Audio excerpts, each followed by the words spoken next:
Para pecinta Indonesia, bangsa dan demokrasi. Ini kopi panas. Saya mengambil gambar kali ini di perpustakaan pribadi saya. Selama ini yang saya ambil gambar, ya, tempat pengambilan gambar itu di sebenarnya lapangan, ya, meja pingpong saya. Jadi saya main pingpong di situ. Gitu. Nah, kali ini saya akan mencari suasana yang relatif berbeda, yakni langsung, ya, di perpustakaan saya. Saya kali ini ingin berefleksi tentang Presiden Jokowi. Kenapa harus saya lakukan itu? Saya punya panggilan moral untuk membicarakan perkembangan dari politik, ya, boleh dikatakan seperti itu, politik Jokowi di akhir-akhir ini. Hasil survei yang dilakukan oleh Kompas, saya kira itu 2 atau 3 pekan lalu, itu telah menunjukkan bahwa tingkat kepuasan publik terhadap kinerja Presiden Jokowi plus Wakil Presiden Ma'ruf Amin itu relatif menurun dibandingkan dengan waktu-waktu sebelumnya. Nah, ini membuat saya teringat tentang kemunculan awal Presiden Jokowi.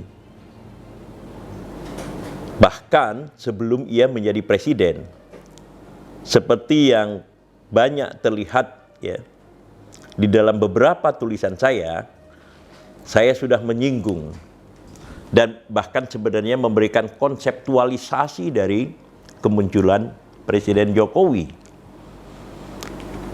sebagai, ya, sebuah miracle, sebagai sebuah keajaiban.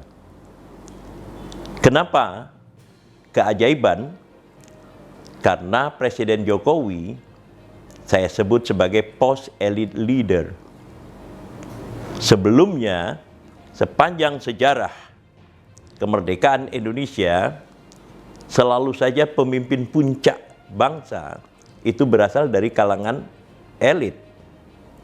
Kita bisa mengatakan mulai dari Soekarno plus Hatta, ya, sebagai wakil presiden, lalu kemudian Soeharto, ya, dengan background seorang jenderal angkatan darat, lalu kemudian Habibie, ya, sebagai seorang ilmuwan besar bertaraf global, dan Kiai Abdurrahman Wahid, lalu kemudian Megawati dan SBY, ya, Susilo Bambang Yudhoyono, itu semuanya adalah deretan dari kalangan elit. Sampai kemudian Jokowi tampil pada 2014 sebagai Gubernur DKI Jakarta, 2012 maksud saya, sebagai Gubernur DKI Jakarta, lalu kemudian melesat langsung pada 2014 sebagai Presiden Republik Indonesia. Dan kita tahu pada tahun 2019 Jokowi kembali terpilih menjadi Presiden Republik Indonesia. Jadi kalau kita lihat di dalam konteks ini, garis karir Jokowi itu lurus. Dan ini kemudian menjadi istimewa karena Jokowi itu adalah bagian lahir di tengah-tengah masyarakat kecil, lalu kemudian seperti yang sering saya tuliskan, Jokowi itu adalah eksperimen politik rakyat melawan kalangan elit. Dan sampai dengan hari ini, tahun 2022, sebenarnya proyeksi rakyat untuk melawan kaum elit itu masih tetap berlaku sepanjang Jokowi masih berada di dalam pemerintahan. Nah, masalahnya adalah bahwa menjelang 2 tahun berakhirnya kepresidenan atau kepemimpinan Jokowi, ada beberapa masalah yang secara langsung datang dengan tiba-tiba. Jadi perang antara Rusia melawan Ukraina itu menimbulkan persoalan tersendiri kepada setiap pemerintahan, termasuk pemerintahan Presiden Jokowi. Lalu yang kedua, dan ini pada tingkat domestik, ya, ada gagasan untuk memperpanjang masa kepresidenan tanpa melalui pemilihan yang didesakkan oleh beberapa kalangan elit. Seandainya misalnya desakan-desakan itu berlangsung lalu kemudian dianggap berhasil, itu juga akan menimbulkan dilema tersendiri buat Presiden Jokowi. Kenapa dilema? Karena kemudian menimbulkan pertanyaan tentang legacy atau warisan dari Presiden Jokowi di dalam kaitannya dengan ketaatan terhadap konstitusi. Tetapi juga persoalannya adalah bahwa usaha yang dilakukan kalangan elit itu tidak berhasil. Dan kemudian ketika tidak berhasil, maka timbul atau lahir implikasi politik tersendiri. Di dalam pengertian bahwa implikasi politik tersebut bisa atau berpotensi berada di luar kontrol dari Presiden Jokowi sendiri. Kenapa berada di luar kontrol? Karena efek dari gerakan yang berlangsung begitu ekspresif pada awalnya, tiba-tiba kemudian melemah, lalu kemudian berpengaruh terhadap persepsi masyarakat dan persepsi rakyat, dan terutama persepsi kaum terpelajar terhadap posisi dan kepemimpinan Jokowi itu sendiri. Nah, yang ketiga, ini sebenarnya lebih dramatis ketika muncul atau tersebar gambar, dalam bahasa teknikal sekarang viral gambar di mana Puan Maharani, putri dari pemimpin puncak Partai Demokrasi Indonesia Perjuangan, yaitu Megawati, yang saya sebut Mbak Mega, itu menyebar gambar di mana Presiden Jokowi as a president, sebagai pemimpin resmi sebagai kepala negara dan kepala pemerintahan, itu sedang duduk menghadap Mbak Mega. Dan ini menyebar kemana-mana, lalu kemudian menimbulkan celotehan-celotehan tertentu yang kian lama, kian ramai di tengah-tengah masyarakat. Tentu penyebaran gambar ini, betapapun niatnya adalah baik, itu menimbulkan efek-efek yang tidak bisa kita sebut konstruktif secara keseluruhan. Nah, yang keempat adalah perjalanan yang menurut saya bersifat spekulatif yang dilakukan oleh Presiden Jokowi untuk menemui Presiden Ukraina dan sekaligus Presiden Rusia. Di dalam gambaran banyak orang, usaha dari Presiden Jokowi ini itu adalah bertujuan mulia sebagai Presiden G20 untuk tahun ini. Tentu Jokowi mempunyai posisi penting di dalam memberikan jalan keluar dari konflik antara Rusia dan Ukraina itu. Nah, sehingga kemudian ekspektasi kita semua pada waktu itu bahwa pertemuan antara Jokowi dengan kedua presiden tersebut, Ukraina dan Rusia, itu akan menghasilkan sebuah percakapan tentang pengakhiran perang. Sehingga ketegangan global itu bisa direduksi, bisa ditekan sedemikian rupa. Tetapi kemudian kita melihat bahwa harapan tinggi dari masyarakat itu tidak terjadi di dalam realitas. Karena perang kedua negara itu tetap berlanjut. Dan ini punya implikasi yang besar terhadap politik domestik. Kenapa saya katakan seperti itu?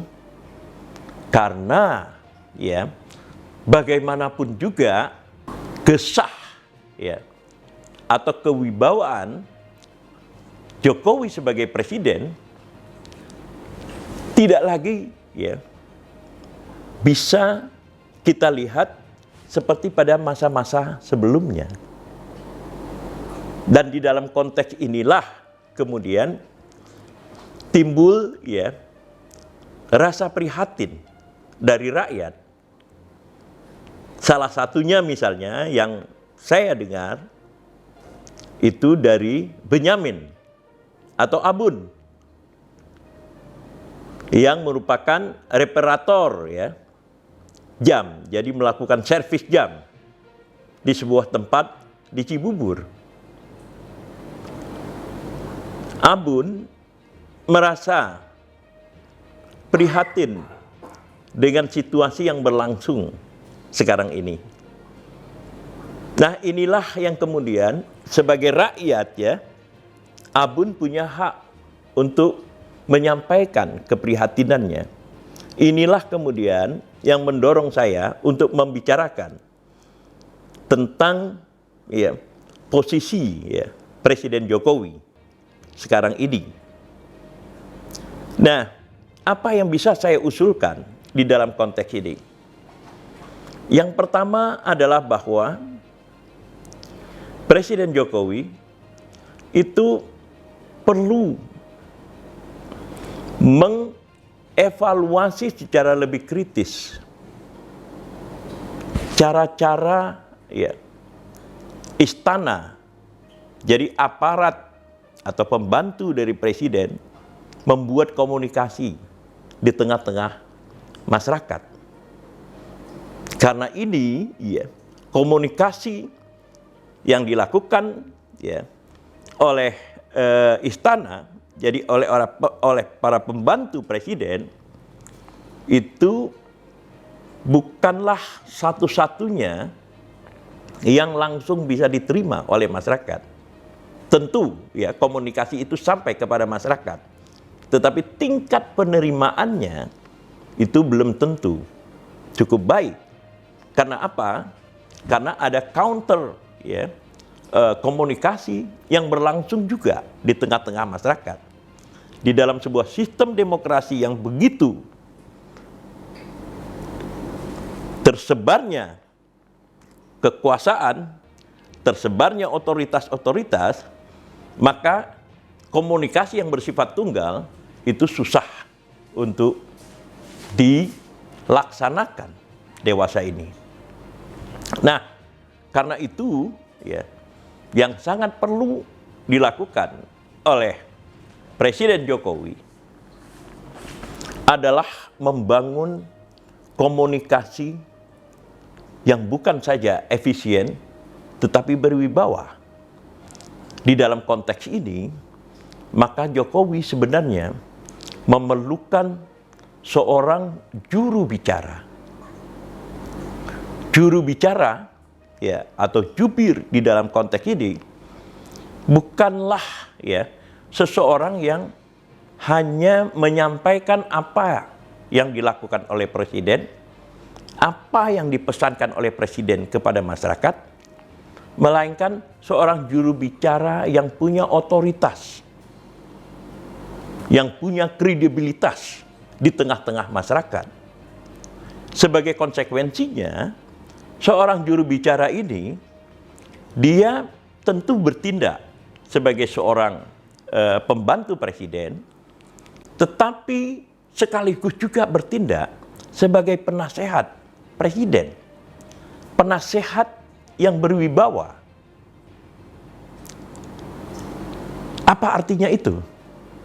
Artinya adalah bahwa, ya, seorang juru bicara itu bisa memberikan usul-usul kepada presiden.